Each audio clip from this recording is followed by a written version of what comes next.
You're actually pretty comfortable now, so you're not one of these guys who's struggling check to check, I don't think, right? No, but you always want to get that economic stability. I'm not really struggling check to check, but I mean it's rough times.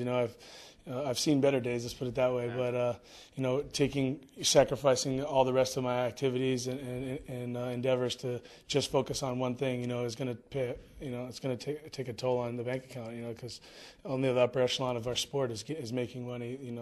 That I think we all should be making. Right. You're 28? 28. I'll be 29, and then May 13th. All right. So we look at the record. We see 6 professional fights. So what kind of took so long?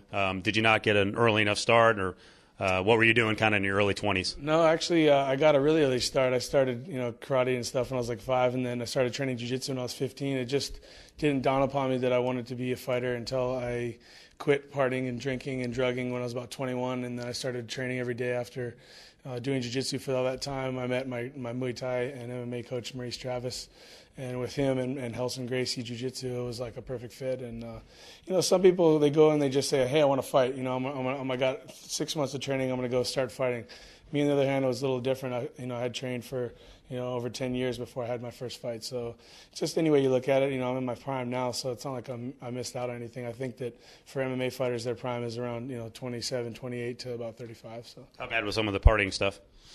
Well, it's just everything I do to an extreme. So I'm just happen to be allergic to substance that changes my mind, and I just would I'm so hyperactive that just putting that stuff in my body would just take me on for days and days and get me into situations that I normally wouldn't be in. Let's just put it that way. So what kind of stuff? Anything. Yeah, anything. I just drinking was my major downfall. And growing up in Hawaii, I was no stranger to marijuana for sure. But I just took everything I did to an extreme. Yeah. So what snapped you out of it? What was finally the breaking point or the low point? I had like what you call a moment of clarity, we call it. I just had a thing that I was driving home one night, and I'd promised myself I wasn't going to do something that I did, and I ended up wrecking. It wasn't the first wreck I had. It was just one that just snapped me out of it and said, what am I waiting for? Am I waiting to kill myself or kill somebody else? And I just kind of had my peace with God there and decided to, take a different path in life and start doing things that are productive. So did the recent passing of someone like Mask, something like that, hit you? I mean, I think it all hits us in different ways, and I'm not one to sit here and say that I don't abuse something or drive like an animal. But I'm sure that hit home with a lot of people, and especially if you have a background of trying to pushing the line there and walking the edge. Yeah, growing up, I definitely didn't feel that. I felt like I was invincible, and then that could have easily been me. That I did hit a telephone pole, and I luckily walked away from it somehow. And that was just one of about 6 or 7 wrecks that I had. So that definitely hit home. My prayers go up to his family.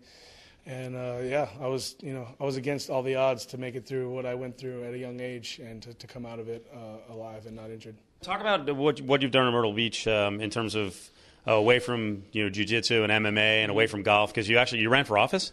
Yeah, I was after I graduated college. I stopped doing the working the golf course so much.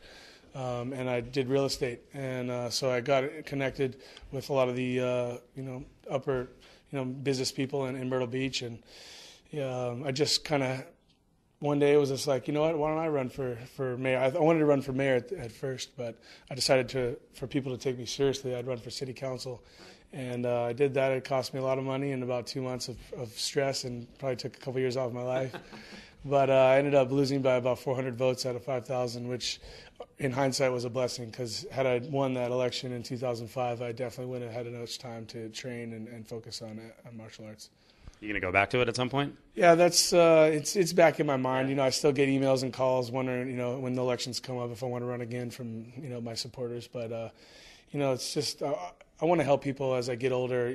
That's what I want to do when I'm old and look back, that I use the gifts that I've had and been so lucky to have such a lucky life that I can actually share and help people. And I think that politics is one avenue to help a large amount of people. And what's the deal in South Carolina from a political standpoint with mixed martial arts? Is it actually approved there?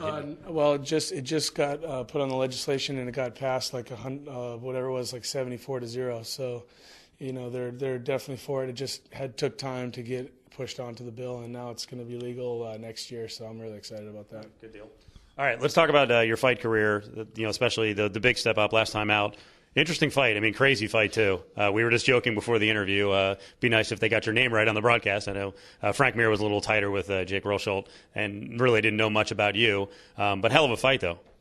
You know what? That honestly, that's the worst fight I had ever done from the first fight till last. I watched that tape, and I can't believe that's me doing the things that I was doing, because I've never just snapped out of it so bad that I couldn't take any of my corner's advice. I didn't stick to the game plan. And I'm just dying to get back in there and show everybody what kind of fighter I really am, because that wasn't me. I had a game plan, and I did the opposite of my game plan. Yeah. So tell us what mistakes you made, because I noticed. Well, in the middle early on you got taken down, then you get up and you really were landing some good shots, but it almost seemed like you kind of went for broke and then maybe you gassed out a little bit. Yeah, well, I wasn't breathing, I wasn't relaxed, I was pressing forward, and when you fight the best wrestler ever lived, you don't press forward. You let him come to you, and that's the whole plan, was to shuffle and knee and make him pay for his shot attempts. And before, when I was doing my warm-up, I said, we're not going to, my coach said, do a 7, which is the spinning back fist. And I'm okay at that. Maurice is really good. My coach is really good at that punch.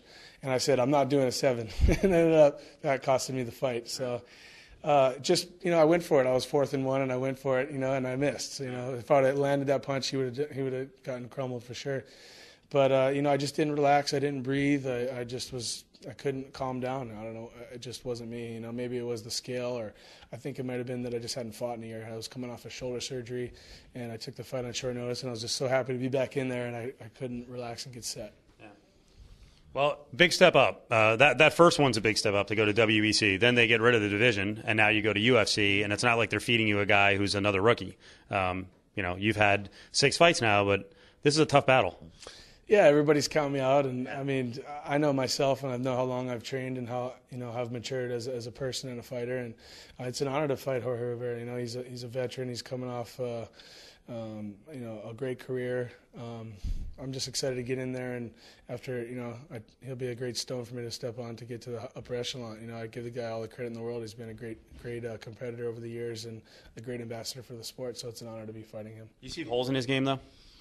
Well, I mean, there's obvious holes. That he's a lot of his losses have come by submission, and I feel that I have a superior advantage on the ground. That's no question about it. But I'm sure he's working hard in his jiu-jitsu, and I've been working hard on my Muay Thai. So, wherever the fight goes, it's going to be exciting. And you feel like conditioning better, and also mind frame better, that you're going to actually execute I guess you don't know until you get in the cage, but some of those problems that maybe led to the cracking last time, you got them corrected. Yeah, I mean, I really didn't have a camp last fight. I tried training my hardest that I could, just with myself and maybe one other coach. But this time I was in Hawaii with BJ Penn, training with him and his brothers in Kendall Grove, and I feel great. I've been doing 2-a-days for the last 2 months. I've been strong and surfing in the middle of the day, and I feel like I'm ready for anything. Are there misnomers about their camp, about those guys? And I know they're not all in the same camp, because now Kendall's got his own gym too, but especially about BJ, because we saw the lead up to the super fight, and it didn't look like he was working that hard, and then he got thrown around a little bit. I don't know if he was in great condition, but when he's the coach, what's the camp like? Well, he wasn't really the coach. He's just more of a guy in the camp. That's not his job. As fighters, it's hard to be both. You can't be a coach and a fighter. So he has coaches that come in, and his brother JD, lines out the itinerary for what the plans are. But he's, from what I heard, I wasn't there with him, but he might have not trained as hard for that fight as he has other fights. But as a person, he's a great guy. He's real humble, not like he makes out on TV, and I had a great time training there. I thought the training was great.